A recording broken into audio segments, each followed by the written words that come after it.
তৃণমূল সরকার এই 14 বছরে 5,79,670 কোটি টাকা ঋণ নিয়েছেন। নিয়ে ঋণটাকে পৌঁছে দিয়েছেন 7,71,670 কোটি টাকায়। রাজ্য সরকার কোন জায়গা থেকে কোন শর্তে ঋণ নিয়েছেন এটা কখনোই বলছেন না। পশ্চিমবাংলায় এতদিন পর্যন্ত তৃণমূল সরকার এই সামাজিক প্রকল্পের নামে যেটা করে গেছে সেটা হচ্ছে রাজকোষ লুট। একটা সবুজ সাথী সাইকেল, সেটা কেন একটা যে উচ্চপদস্থ সরকারি চাকরিজীবী, যে বিরাট ব্যবসায়ী, যে কোটিপতি, যার টাটা বিড়লা সিংহানিয়ার মতো সংস্থা, তারা কেন পাবে? তৃণমূল সরকার একটা ভয়ঙ্কর কর্মী বিদ্বেষী এবং মানবতা বিরোধী একটা সরকার। এরা করেছে কি, স্থায়ী পদে 6.5 লক্ষর বেশি শূন্য পদ, সেই পদে কোনো নিয়োগ করেনি। তার পরিবর্তে 5 লক্ষের মতো চুক্তিভিত্তিক কর্মী নিয়োগ করেছে, যে চুক্তিভিত্তিক কর্মীদের নামমাত্র বেতনে 8 ঘন্টার অনেক বেশি, কাউকে 12, 14, 16 ঘন্টা কাজ করিয়ে নিচ্ছেন। স্যার, অবশেষে বিজেপির তরফ থেকে শুভেন্দু অধিকারী তিনি মুখ্যমন্ত্রী হিসাবে শপথ গ্রহণ করলেন। তারা যে সংকল্পপত্র প্রকাশ করেছিল এই রাজ্যবাসীর জন্য এবং কর্মচারীদের জন্য, কতটা আশা রাখছেন নতুন মুখ্যমন্ত্রীর কাছে এবং নতুন যে সরকার গঠন হয়েছে তার কাছে? দেখুন, প্রথমেই বলি যে পূর্বতন সরকার অর্থাৎ তৃণমূল সরকার রাজ্যটাকে কোন অবস্থায় রেখে গেছে, এইটা হচ্ছে সবথেকে গুরুত্বপূর্ণ। বাম সরকার যখন বিদায় নেয় তখন আমাদের রাজ্যের দেনা ছিল 1,92,000 কোটি টাকা। অর্থাৎ আপনি ধরে নিতে পারেন যে স্বাধীনতার পর থেকে 2011 পর্যন্ত রাজ্যের মোট দেনা হচ্ছে 1,92,000 কোটি টাকা। এবার তৃণমূল সরকার এই 14 বছরে 5,79,670 কোটি টাকা ঋণ নিয়েছেন। নিয়ে ঋণটাকে পৌঁছে দিয়েছেন 7,71,670 কোটি টাকায়। এখন আপনি বলবেন, কোনো সরকারের কি ঋণ নেওয়াটা অপরাধ? একদমই নয়।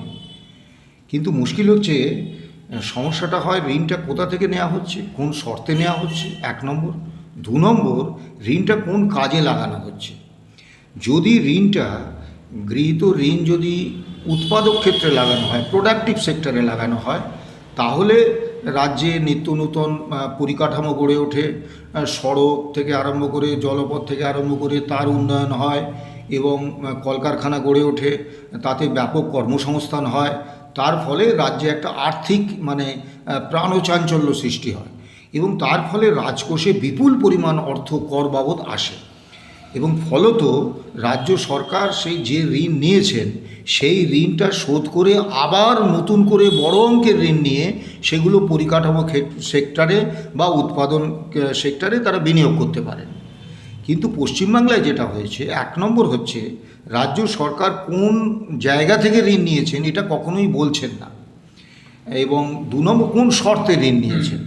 2 নম্বর হচ্ছে এই ঋণের প্রায় সবটাই ব্যয় করা হয়েছে অনুৎপাদক ক্ষেত্রে, দৈনন্দিন খরচ চালাতে। এই যে বিভিন্ন ভাতা, ওই আপনার লক্ষ্মীর ভাণ্ডার থেকে শুরু করে, সবুজ সাথী থেকে শুরু করে, এই যে সমস্ত বিভিন্ন প্রকল্প চালিয়েছেন, সেই সব প্রকল্প চালাতে।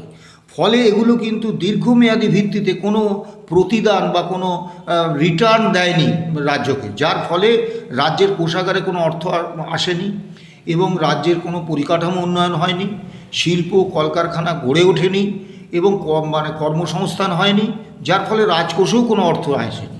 যার ফলে পরিস্থিতিটা এমন হয়ে গেছে যে পরের বছর এই আরও ঋণ করে নতুন করে ওই ঋণের শুধু ঋণ শোধ করতে হচ্ছে এবং রাজ্যের যা নিজস্ব আয় তার প্রায় সবটাই চলে যাচ্ছে এই ঋণ শোধ করতে। এবং রাজ্যটা চলছে, এতদিন চলেছে কেন্দ্রীয় অনুদান, কেন্দ্রীয় বরাদ্দ এবং নতুন ঋণ। এটা একটা ভয়ঙ্কর পরিস্থিতি। এখন এই পরিস্থিতিটা শুভেন্দু অধিকারী এই তৃণমূল সরকারেরও মন্ত্রী ছিলেন, তিনি অভিজ্ঞ রাজনৈতিক নেতা, তিনি জানেন যে এই পরিস্থিতিটা। তা সংকল্পপত্রে তারা কি কি প্রতিশ্রুতি দিয়েছেন? 1 নম্বর দিয়েছেন অন্নপূর্ণা ভাণ্ডার হবে। এখন যেটা লক্ষ্মীর ভাণ্ডার আছে 1,500 বা 1,700 টাকা SC STদের জন্য পেতেন, সেটা 3,000 টাকা হবে। যুবসাথী যেটা 1,500 টাকা করেছিলেন সেটা বেকার ভাতা হিসেবে 3,000 টাকা হবে মাসে। সরকারি বাসে মহিলাদের কোনো রকম যাতায়াতের খরচ লাগবে না। বার্ধক্য এবং বিধবা ভাতা 3,000 টাকা করে মাসে দেওয়া হবে। চাকরির পরীক্ষা দেওয়ার জন্য পরীক্ষার্থীদের এককালীন 15,000 টাকা দেওয়া হবে। প্রধানমন্ত্রী আবাস যোজনায় 3 লাখ টাকা করে দেওয়া হবে, এখন সেটা 1,20,000। গর্ভবতী মহিলাদের এককালীন 21,000 টাকা। 200 ইউনিট পর্যন্ত বিদ্যুৎ বিল ফ্রি। আয়ুষ্মান ভারতে 5 লাখ টাকা পর্যন্ত সারা ভারতবর্ষে যে কোনো হাসপাতালে চিকিৎসার সুবিধে। 100 দিনের পরিবর্তে 125 দিনের জব কার্ডের কাজের গ্যারেন্টি। এইটা হচ্ছে সংকল্পপত্রে এগুলো আছে। এখন এখানে আমাদের প্রথম প্রশ্ন, আমি যেটা দীর্ঘদিন ধরে আপনাদের চ্যানেলে আমি বহুবার বলেছি যে সামাজিক খাতে নিশ্চয়ই বিনিয়োগ করতে হবে, কিন্তু সামাজিক খাতে বিনিয়োগ করা হয় কেন? যে যারা একেবারে গরিব প্রান্তিক মানুষ, যাদেরকে কিছু সরকারি সুযোগ সুবিধে, কিছু প্রকল্প, কিছু সরকারি অর্থ তাদের দিয়ে সমাজের যে মূল অর্থনৈতিক স্রোত, সেই স্রোতে তাদের তুলে আনা, উত্তরণ করা, এটাকে বলা হয় সামাজিক ন্যায়, সোশ্যাল জাস্টিস। এবং সারা ভারতবর্ষে প্রত্যেকটি রাজ্য সরকার এবং কেন্দ্র সরকার বিভিন্ন সামাজিক প্রকল্পে নিয়োগ হয়ে থাকে, কিন্তু পশ্চিমবাংলায় এতদিন পর্যন্ত তৃণমূল সরকার এই সামাজিক প্রকল্পের নামে যেটা করে গেছে সেটা হচ্ছে রাজকোষ লুট। কেন? পশ্চিমবাংলায় কোনো বিপিএল তালিকা নেই, অর্থাৎ দারিদ্র্যসীমার নিচে কারা আছেন তার তালিকা নেই। তা কেন্দ্রীয় সরকার সুপ্রিম কোর্টে জানিয়েছিলেন হলফনামা দিয়ে যে পশ্চিমবাংলায় 21% মতো মানুষ আছেন যারা দারিদ্র্যসীমার নিচে। তাহলে আমরা যদি আরও 7% মানুষ ধরে নিই যারা সবে দারিদ্র্যসীমা পেরিয়েছেন কিন্তু এখনও গরিব, তাহলে 30% মানুষকে এই যে সুযোগগুলো এবং যে খাদ্য সুরক্ষা, যে চাল দেয়া ইত্যাদি ইত্যাদি, এগুলো তাদেরকে কিন্তু দেয়া উচিত। এবং তার ফলে হবে কি, তারা সমাজের মূল স্রোতে উঠে আসতে সুবিধে হবে, গরিব প্রান্তিক মানুষদের মানে ভয়ঙ্কর মঙ্গল হবে। কিন্তু এতদিন পর্যন্ত তৃণমূল সরকার যেটা করেছিলেন, সামাজিক খাতে বিনিয়োগের নামে এই পুরো অর্থটা সকলকে দিয়েছেন, ধনী নির্ধন, মানে একেবারে বিপুল যাদের অর্থ তাদের প্রত্যেককে দিয়েছেন। কোটিপতি ব্যবসায়ী, আপনি বলুন একটা সবুজ সাথী সাইকেল, সেটা কেন একটা যে উচ্চপদস্থ সরকারি চাকরিজীবী, যে বিরাট ব্যবসায়ী, যে কোটিপতি, যার টাটা বিড়লা সিংহানিয়ার মতো সংস্থা, তারা কেন পাবে? বা ধরুন 5 লক্ষ টাকার যে স্বাস্থ্য বিমা, এ তো আমার আপনার টাকা থেকে, এ তো মমতা ব্যানার্জির ব্যক্তিগত জমিদারির টাকা থেকে হচ্ছে না, বা দলীয় তহবিল থেকে নয়। তাহলে এই টাকাটা কেন তাদের দেয়া হবে? এবং যার ফলে হয়েছে কি, রাজকোষ থেকে বিপুল অর্থ বেরিয়ে গেছে, অথচ 30% গরিব মানুষের যে টাকাটা প্রাপ্য ছিল, সেই টাকাটা 100% মানুষকে বিলিয়ে দেওয়ার জন্যে এই 30% মানুষের কিন্তু 70% টাকা ধনী নির্ধনদের কাছে চলে গেছে। ফলে না হয়েছে যে যৎসামান্য অর্থ তারা পেয়েছে তাতে তাদের সামাজিক উত্তরণ ঘটেনি, সোশ্যাল জাস্টিস হয়নি, তাদেরকে বঞ্চিত করা হয়েছে। তাদের যে প্রাপ্যটা সেইটা দিয়ে দেওয়া হয়েছে ধনী, অতি ধনী, সচ্ছল একেবারে প্রাচুর্য যাদের রয়েছে, যাদের কোনো প্রয়োজন নেই তাদেরকে। কেন না, আমি কাউকে চটাবো না, এদের সকলকে আমি বেনিফিশিয়ারি করে একটা ভোট ব্যাংক তৈরি করব। তা আমি দীর্ঘদিন ধরে এটার বিরুদ্ধে বলে আসছি।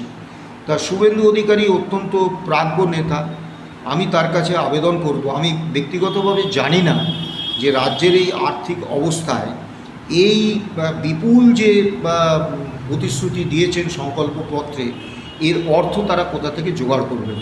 তবুও আমি বিশ্বাস রাখতে চাই যে শুভেন্দু অধিকারী নিশ্চয়ই মুখ্যমন্ত্রী হিসেবে এই প্রতিশ্রুতি রাখবেন। কিন্তু সেটা রাখতে গিয়ে আমি একটা প্রথমেই বলবো যে আমাদের বাংলায় একটা কথা আছে, গ্রাম বাংলায়, বিড়াল মারতে হয় প্রথম রাতে।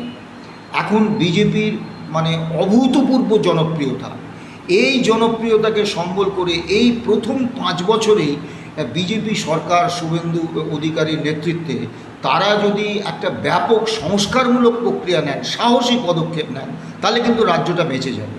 এক্ষেত্রে আমি মাননীয় মুখ্যমন্ত্রীর কাছে অর্থাৎ শুভেন্দু অধিকারীর কাছে আবেদন করব যে আপনি প্রথমেই নির্বাচনী প্রতিশ্রুতি পালনের তাগিদ থেকে সকলকে দেওয়ার রাস্তায় হাঁটবেন না, আগে একটা নিরপেক্ষভাবে বিপিএল তালিকা তৈরি করুন, কারা দারিদ্র্যসীমার নিচে আছে, কাদেরকে দেয়া হবে, যেরকম সারা ভারতবর্ষের সমস্ত সরকার দেয়, সেইটা তৈরি করুন।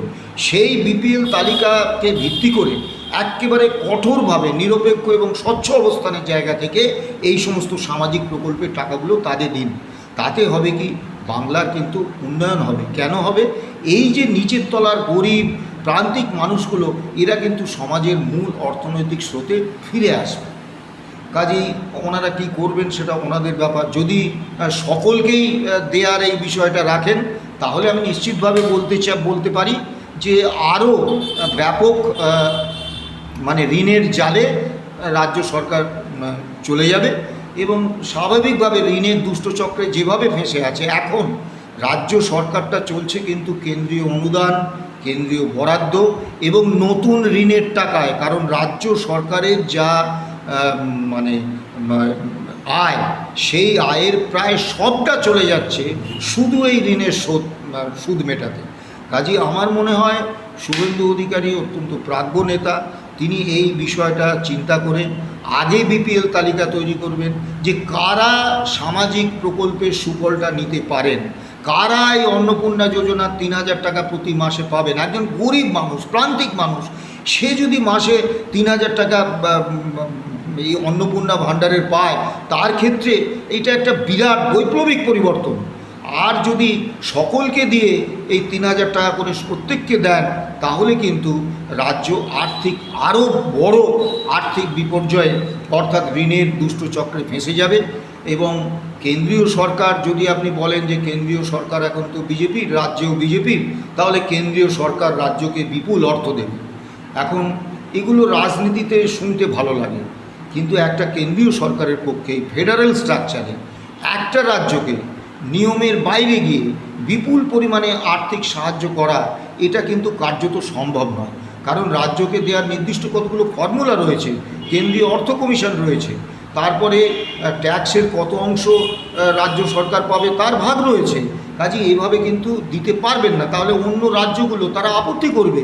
অন্য 20টা এখন 22টা রাজ্যের বিজেপি শাসিত সরকার, সেই 22টা রাজ্যের বিজেপি শাসিত মুখ্যমন্ত্রীরাকে ছেড়ে দেবেন শুধু পশ্চিমবাংলায় যদি এই বিপুল অনুদান দেয়। কাজে এটা বাস্তবসম্মত নয়। সেক্ষেত্রে আমি মুখ্যমন্ত্রীকে অনুরোধ করব যে এই সামাজিক প্রকল্পগুলো, এগুলো নিশ্চয়ই একটা ল্যান্ডমার্ক হবে, কিন্তু এগুলো করুন যারা দারিদ্র্যসীমার নিচে আছে তাদেরকে দিন এবং দারিদ্র্যসীমার একটা তালিকা তৈরি করুন। দ্বিতীয় যে বিষয়টা আপনি বলেছেন, রাজ্য কর্মীদের যে প্রতিশ্রুতি, রাজ্য কর্মীদের প্রতিশ্রুতি এই সংকল্পপত্রে নেই। এটা মাননীয় স্বরাষ্ট্রমন্ত্রী অমিত শাহ এবং মাননীয় প্রধানমন্ত্রী নরেন্দ্র মোদীজি, তারা কিন্তু এটা বলেছেন এবং বারবার বলেছেন কি কি প্রতিশ্রুতি দিয়েছেন। 1 নম্বর হচ্ছে যে 45 দিনের মধ্যে 7ম বেতন কমিশনের সুপারিশকৃত বেতন রাজ্য কর্মীরা পাবেন এবং পেনশন। তা আমাদের এই 7ম রাজ্য বেতন কমিশন মানে হচ্ছে কেন্দ্রীয় 8ম রাজ্য বেতন কমিশন। কারণ পশ্চিমবাংলায় একটা পে কমিটি হয়েছিল, আর 6টা পে কমিশন হয়েছে, 7টা পে কমিশনের ঘোষণা হয়েছে। ফলে এই 7ম বেতন কমিশন কিন্তু 8ম বেতন কমিশনের সমতুল। তাহলে রাজ্য 45 দিনের মধ্যে এটা কার্যকর করতে হলে 8ম যে কেন্দ্রীয় বেতন কমিশন, তার সুপারিশটা কিন্তু 45 দিনের আগে আসতে হবে। এটা 1 নম্বর ব্যাপার। 2 নম্বর বিষয় হচ্ছে তারা বলেছেন যে মহামান্য সুপ্রিম কোর্টে আমাদের যে মামলা আছে, confederation of state government employees and others versus state of West Bengal and others, অর্থাৎ ডিএ মামলা, এই মামলায় রোপা 2009-এ এপ্রিল 2008 থেকে ডিসেম্বর 2019 পর্যন্ত সমস্ত বকেয়া ডিএ এবং dearness relief all India consumer price index মেনে মিটিয়ে দেওয়ার কথা গত 5ই ফেব্রুয়ারি মহামান্য সুপ্রিম কোর্ট তার রায় বলেছে। এখন এই রায় কার্যকর করতে রাজ্য সরকারের 41,770 কোটি টাকা লাগবে। তা যে বিদায়ী সরকার, মমতা সরকার, তারা কিন্তু এই রায়টা কার্যকর করেননি। বিভিন্ন কৌশলে সামান্য কিছু কর্মীকে 6,650 কোটি টাকা দিয়েছেন, বাকি কিছু দেননি। এবং একটা চরম বিভ্রাট, সেটা অন্য প্রসঙ্গে আপনারা এলেন, আমি বিস্তারিতভাবে বলবো। তা সেইটা কিন্তু শুভেন্দু অধিকারীর এটা কিন্তু পূর্ব প্রতিশ্রুতি বারবার, যে তিনি এই রায় যাতে কার্যকর হয় এর জন্য তিনি বিরোধী নেতা হিসেবে তিনি বারবার সোচ্চার হয়েছেন। কাজে আমরা আশা করব এটা তিনি মিটিয়ে দেবেন এবং মহামান্য সুপ্রিম কোর্টে রাজ্য সরকারের নতুন অবস্থান হবে যে তারা এই রায় পুরোপুরি মেনে নিয়ে রাজ্য কর্মীদের এই বকেয়া অর্থ দিয়ে দিচ্ছেন সকলকে, মানে এখন সমস্ত রাজ্যকর্মী, শিক্ষক, শিক্ষাকর্মী, বোর্ড, কর্পোরেশন, পঞ্চায়েত, পুরসভা ইত্যাদি। এরপরে সবথেকে যে বড় প্রতিশ্রুতিটা দিয়েছেন সেটা হচ্ছে যে বকেয়া ডিএ মিটিয়ে দেওয়া হবে।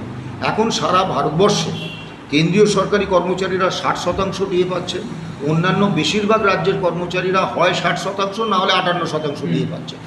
আমরা কিন্তু 14% ডিএ পাচ্ছি, এই 18% ডিএ পাচ্ছি, অর্থাৎ 42% ডিএতে আমরা পিছিয়ে। এখন এই 42% ডিএ যদি শুভেন্দু অধিকারী নেতৃত্বাধীন সরকার যদি মিটিয়ে দেন, নিশ্চয়ই রাজ্য কর্মীরা অত্যন্ত খুশি হবেন। এবং আরেকটা জিনিস তারা বলেছেন সেটা হচ্ছে যে রাজ্য সরকারের যে শূন্য পদ আছে 5.5 লক্ষাধিক, সেই শূন্য পদে তারা ডিসেম্বর 2019 পর্যন্ত স্বচ্ছতার সঙ্গে ঘুষ না দিয়ে তারা নিয়োগ করবেন।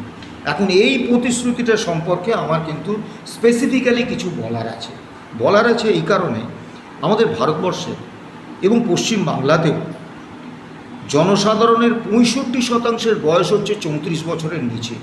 তারা কিন্তু কাজের বাজারে কাজ খুঁজছেন। তা কেন্দ্রীয় সরকারি কর্মীদের 9,77,932টা পদ শূন্য, 379টি রাষ্ট্রায়ত্ত সংস্থায় স্থায়ী পদে 9.013 লক্ষ পদ শূন্য। আচ্ছা, রাষ্ট্রায়ত্ত ব্যাংকে 4,18,505-এর বেশি পদ শূন্য, এবং যে ভারতীয় রেল, সেই রেলে 3.2 লক্ষ পদ শূন্য। এখন এই পদগুলোতে কিন্তু সরাসরি কেন্দ্রীয় সরকার নিয়োগ করতেই পারতেন, কিন্তু 2014 থেকে আজকে 2026 নরেন্দ্র মোদীজি বছরে 2 কোটি চাকরি দেওয়ার প্রতিশ্রুতি দিয়ে ক্ষমতায় এসেছিলেন, কিন্তু আজও এই এই বিপুল সংখ্যায় শূন্য পদে কোনো নিয়োগ কেন্দ্রীয় সরকার করেননি। সেটাও কিন্তু যে মোদিজি বা অমিত শাহজি পশ্চিমবাংলায় এসে এই প্রতিশ্রুতি দিচ্ছেন তাদের সরকার কিন্তু। এবং অমিত শাহজি বলেছিলেন, নরেন্দ্র মোদীজি 2014 সালে যে প্রতিশ্রুতি দিয়েছিলেন বছরে 2 কোটি চাকরি, বা ওই প্রত্যেক নাগরিকের অ্যাকাউন্টে ওই কালো ধন ফিরিয়ে এনে বিদেশ থেকে 15 থেকে 20 লক্ষ টাকা, তারপরে দ্রব্যমূল্য একেবারে মানুষের সাধ্যের মধ্যে নিয়ে আসা ইত্যাদি ইত্যাদি, এর কোনো প্রতিশ্রুতি কিন্তু পালন করেননি। এবং স্বরাষ্ট্রমন্ত্রী অমিত শাহজি একাধিকবার বলেছিলেন, সাংবাদিকরা যখন তাকে প্রশ্ন করেন তিনি বলেছিলেন যে ও তো নির্বাচনী জুমলা। এখন সেক্ষেত্রে এইটা নিয়ে আমার মনে একটু সন্দেহ আছে। দ্বিতীয় যে গুরুত্বপূর্ণ বিষয়টা আমাকে বলতেই হবে যে 2021 পর্যন্ত ভারতের সেনাবাহিনী ছিল সবথেকে বড় নিয়োগকারী সংস্থা। বছরে 60,000 করে অবসর নিত এবং 55 থেকে 60,000 নতুন নিয়োগ হতো। কিন্তু 2022 সালে এই নরেন্দ্র মোদীজির সরকার সিদ্ধান্ত নিলেন যে সেনায় স্থায়ী পদে কোনো নিয়োগ হবে না, একমাত্র অগ্নিপথ প্রকল্পের মাধ্যমে নিয়োগ হবে। এই অগ্নিপথ প্রকল্পটা কি? 4 বছরের মেয়াদে চুক্তিভিত্তিতে সেনাকর্মী নিয়োগ করা হবে। তারা 4 বছর চাকরি করবেন, 4 বছর পরে তাদের 46,000 মোট প্রতি বছরে নিয়োগ হবে, অর্থাৎ 4 বছরে তাদের 75%, অর্থাৎ 37,500 জন রিটায়ার করে যাবেন 4 বছর চাকরি করার পরেই। এবং তাদেরকে যৎসামান্য কিছু আর্থিক সহায়তা দেওয়া হবে। বাকি 25%, অর্থাৎ ওই 11,500 জন, তারা 4 বছর পরে অর্থাৎ 2026 সালে তারা পাবেন, স্থায়ী পদে নিয়োগ পাবেন। তাহলে বিষয়টা কি দাঁড়ালো? 1 নম্বর দাঁড়ালো যে স্থায়ী পদে 60,000 করে প্রতি বছর যে নিয়োগ হতো, সেই নিয়োগটা স্থায়ী পদে হয়ে গেল 11,500 করে, এবং সেটাও কিন্তু 2026 থেকে। অর্থাৎ সেনায় শূন্য পদ যা ছিল এই 4 বছরে বেড়ে যে জায়গায় চলে গেল, তাতে করে একটা বিপুল শূন্য পদ সেনায় তৈরি হয়ে গেল। অর্থাৎ মোট 2022 থেকে 2026 অন্তত 2,40,000 বেকার যুবক যুবতী সেনায় স্থায়ী চাকরির সুযোগ হারালেন। দ্বিতীয় যে বিষয়টা, ভারতীয় সেনা 12 লক্ষ তার সদস্য, এবং সারা পৃথিবীতে দক্ষ একটা পেশাদার সেনাবাহিনী হয়ে পরিচিত। তা সেনায় প্রশিক্ষণ দেয়া হয় 7.5 বছর একজন সেনাকর্মী প্রশিক্ষণ নেন। সে কঠোর পরিশ্রম, কঠোর তারপরে তাকে সেনা সহায়ক হিসেবে যুদ্ধক্ষেত্রে নিয়োগ করা হয়। তারপরে তিনি সৈনিক হিসেবে যুদ্ধক্ষেত্রে যুদ্ধ করার অধিকার পান। অগ্নিপথ প্রকল্পে মাত্র 6 মাস মেয়াদী একটা প্রশিক্ষণ, তথাকথিত প্রশিক্ষণ, তাদের দিয়ে এই অগ্নিবীররা তারা নাকি যুদ্ধ করবে চীন, পাকিস্তান এইসব অতি প্রশিক্ষিত সেনাবাহিনীর বিরুদ্ধে। অর্থাৎ সেনাবাহিনীকে কার্যত অত্যন্ত দুর্বল করে দেওয়া হলো। তা এইটা হচ্ছে বিজেপি সরকার করেছেন। এবং আরও মজার ব্যাপার হচ্ছে যে শুধু যে নতুন নিয়োগ বন্ধ করেছেন তাই নয়, পদ বিলুপ্ত করে দিয়েছে। শুধু রেলে 5 বছরে পদ বিলুপ্ত হয়েছে 1,07,513টা। রাষ্ট্রায়ত্ত সংস্থায় 7টি রাষ্ট্রায়ত্ত সংস্থায় 379টি আছে, তার হিসেব আমি পাইনি। 7টি রাষ্ট্রায়ত্ত সংস্থায় পদ বিলুপ্ত হয়েছে 3,84,303 জন। তাদেরকে স্বেচ্ছা অবসরের নামে ছাঁটাই করা হয়েছে। এবারে আসুন, 28টি রাজ্যের মধ্যে 22টি রাজ্যে হয় বিজেপি অথবা বিজেপি জোট সরকার ক্ষমতায় আছে। 28টি রাজ্যে মোট রাজ্য কর্মীদের শূন্য পদ হচ্ছে 51,34,350টা। তা সেক্ষেত্রে 22টি রাজ্যে রাজ্য কর্মীদের শূন্য পদ হচ্ছে 40,34,132। তো এইটা কিন্তু বিজেপির শীর্ষ নেতৃত্ব মোদিজি, অমিত শাহজি নির্দেশ দিলেই বিজেপি শাসিত রাজ্যের মুখ্যমন্ত্রীরা এই 40,34,132টি পদে তারা কিন্তু নিয়োগ করতেন। কিন্তু এই বিপুল সংখ্যায় শূন্য পদে আজ পর্যন্ত কেন্দ্র বা রাজ্যের কোনো বিজেপি সরকার নিয়োগ করছেন না। সেই জায়গায় পশ্চিমবাংলায় ক্ষমতায় এসে ডিসেম্বর 2019-এর মধ্যে 6.5 লক্ষেরও বেশি স্থায়ী পদে তারা স্বচ্ছতার সঙ্গে নিয়োগ করবেন, এই ব্যাপারটা নিয়ে আমার মনে যথেষ্ট প্রশ্ন আছে। আরেকটি সমস্যা কিন্তু মাননীয় মুখ্যমন্ত্রী শুভেন্দু অধিকারীকে ফেস করতে হবে। সেটা হচ্ছে এই তৃণমূল সরকার একটা ভয়ঙ্কর কর্মী বিদ্বেষী এবং মানবতা বিরোধী একটা সরকার। এরা করেছে কি, স্থায়ী পদে 6.5 লক্ষর বেশি শূন্য পদ, সেই পদে কোনো নিয়োগ করেনি। তার পরিবর্তে 5 লক্ষের মতো চুক্তিভিত্তিক কর্মী নিয়োগ করেছে, যে চুক্তিভিত্তিক কর্মীদের নামমাত্র বেতনে 8 ঘন্টার অনেক বেশি, কাউকে 12, 14, 16 ঘন্টা কাজ করিয়ে নিচ্ছেন এবং নামমাত্র বেতন। তাদের না আছে কোনো সামাজিক সুরক্ষা, না আছে কোনো চিকিৎসা, না আছে কোনো প্রভিডেন্ট ফান্ড, তাদের কিচ্ছু নেই। নামমাত্র বেতন ভাবুন, পঞ্চায়েতের ট্যাক্স কালেক্টররা মাসে 600 টাকা বেতন পায়, মিড ডে মিল ওয়ার্কাররা মাসে 1666 টাকা বেতন পায়, জীবিকা সেবকরা, এটা কেন্দ্র রাজ্য প্রকল্প, তারা আজকে 9 বছর কোনো বেতন পাচ্ছেন না, বিনা বেতনে কাজ করছেন। তো এই 5 লক্ষ যে চুক্তিভিত্তিক কর্মী, এদেরকে নিয়ে শুভেন্দু অধিকারীজি কী করবেন? এদেরকে কিন্তু যদি শ্রমিক কর্মচারীদের প্রতি ন্যূনতম মমত্ববোধ থাকে, এই নতুন সরকার যদি তৃণমূল সরকারের মতো এতটা কর্মী বিদ্বেষী এবং মানবতা বিদ্বেষী না হন, তাহলে কিন্তু এই 5 লক্ষ যে চুক্তিভিত্তিক কর্মী, এদেরকে কিন্তু একটা সম্মানজনক বেতন এবং সামাজিক সুরক্ষা দিতে হবে। এটারও কিন্তু আর্থিক দায় কম নয়। কিন্তু সংসদীয় গণতন্ত্রে গণদেবতাই হচ্ছেন শেষ কথা বলার অধিকারী। কাজেই তারা বিপুল জনাদেশ দিয়ে এই শুভেন্দু অধিকারীর নেতৃত্বাধীন যে বিজেপি সরকার তাদের ক্ষমতায় এনেছেন, কাজেই সেই জনদেশকে মান্যতা দিয়ে আমরা এই সরকারকে স্বাগত জানাচ্ছি এবং আশা রাখব যে প্রতিশ্রুতি, সংকল্পপত্র এবং এই সরকারি কর্মীদের বিষয়ে দিয়েছেন সেটা তারা অক্ষরে অক্ষরে পালন করবেন। তবে যে সময়সীমা বলেছেন, আমি তো সরকারি দপ্তরে দীর্ঘ 38 বছরের বেশি সময় প্রশাসনিক দায়িত্বে ছিলাম, সেটা হয়তো সম্ভবপর হবে না। কিন্তু যদি সদিচ্ছা থাকে, যদি মমতা বন্দ্যোপাধ্যায়ের মতো ওই নির্বাচনের আগে বিপুল প্রতিশ্রুতি দিয়ে আর নির্বাচনের পরে পুরো উল্টো পথে হাঁটা প্র্যাকটিস না করেন, তাহলে তারা এই প্রতিশ্রুতিগুলো পালন করবেন, এটা নিশ্চয়ই আমরা আশা করতে পারি। আরেকটা কথা বলি যে আমাদের সংগঠন confederation of state government employees কিন্তু সর্বদা একটা কথা বলে এসছে যে কোনো সরকার কর্মচারীদের বন্ধু বা শত্রু স্থায়ীভাবে চিহ্নিত হতে পারে না। সরকার যখন ভালো কাজ করে, কর্মী বান্ধব কাজ করে, তখন সেই কাজগুলোকে কনফেডারেশন সমর্থন করে।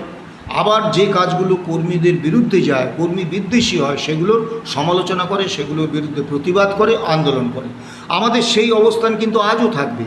এবং একটা বিষয়ে আমরা কিন্তু আতঙ্কিত, সেটা হচ্ছে 2004 সালে মমতা বন্দ্যোপাধ্যায় যখন এনডিএ মন্ত্রিসভার মন্ত্রী, অটল বিহারী বাজপেয়ী যখন কেন্দ্রীয় সরকারের প্রধানমন্ত্রী, তখন পুরানো পেনশন স্কিম বাতিল করে নতুন পেনশন স্কিম আনা হয়।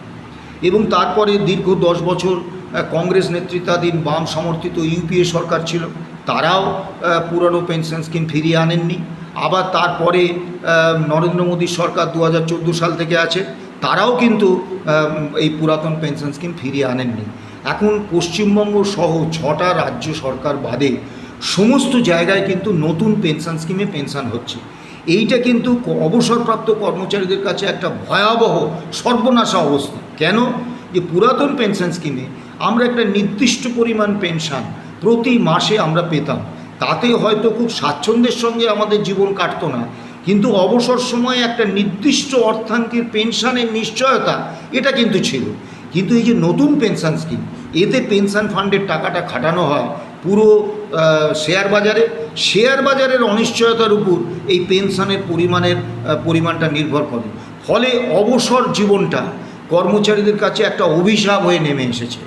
এখন ত্রিপুরাতে বিপুল রাজ্য কর্মীদের প্রতিশ্রুতি দিয়ে বিজেপি সরকার ক্ষমতায় এসেছিলেন, কিন্তু এসে তারা এই পেনশন স্কিম সম্পর্কে যেটা করেছেন সেটা খুব আতঙ্কজনক। তারা 2018 সাল থেকে কার্যকর নতুন পেনশন স্কিম চালু করে দিয়েছেন, পুরানো পেনশন স্কিম বাতিল করেছেন। আমরা এর আগে যখন বামফ্রন্ট সরকার পুরাতন পেনশন স্কিম রেখেছেন, তাদের আমরা সমর্থন করেছি, ধন্যবাদ জানিয়েছি। তৃণমূল সরকার এই দীর্ঘ 15 বছরে এই পেনশন স্কিমটায় হাত দেয়নি, এই ইস্যুতে আমরা তাদের সমর্থন করেছি। আবার নতুন শুভেন্দু অধিকারী সরকার যদি এই পেনশন স্কিমটা রেখে দেন, পুরাতন পেনশন স্কিম, আমরা অকুণ্ঠ চিত্তে তার এই কাজকে সমর্থন করব। কিন্তু যদি ত্রিপুরার দৃষ্টান্ত মেনে যদি নতুন পেনশন স্কিম চালু হয়, তাহলে কিন্তু সর্বাত্মক বিরোধিতা সেই নতুন পেনশন স্কিমের হবে। তবে প্রথমেই এতটা হতাশ হব না। যদিও 1977 থেকে আজ পর্যন্ত যে শাসক দল পশ্চিমবাংলায় ক্ষমতায় এসেছে, তারা যে প্রতিশ্রুতি দিয়ে রাজ্য কর্মীদের ক্ষমতায় এসেছিলেন, কোনো প্রতিশ্রুতি তারা রাখেননি। কাজেই সেই আঙ্গিকেও শুভেন্দু অধিকারীর নেতৃত্বে বর্তমান সরকারের কাছ থেকে আমাদের প্রত্যাশা থাকবে যে তারা তাদের নির্বাচনী প্রতিশ্রুতি পালন করবেন।